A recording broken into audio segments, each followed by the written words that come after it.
गोजोनथाव खौरां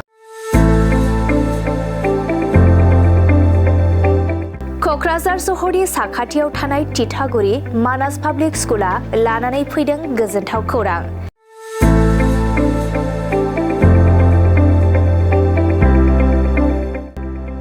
मानास पाब्लिक स्कुला गुन गोनां सोलोंथाइ बोसोरनि नार्सारिनिफ्राय थाखो 9 सिम फरायसा फरायसुलिफोरनि गोदानै 2026-27 मायथाइनि गोदानै मुं थिसननायनि खाबुफोर होगासिनो दं।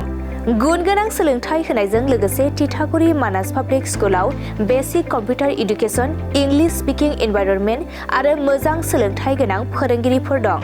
फरायसा फरायसुलिफोरनि थाखाय सोलोंथाइ लानायजों गोबां मोजां खाबुफोर दं, जेरै यगानि खाबु आरो हिन्जावसा आरो हौवासाफोरनि थानायनि थाखाय सेपारेट हस्टेलनिबो खाबुफोर दं।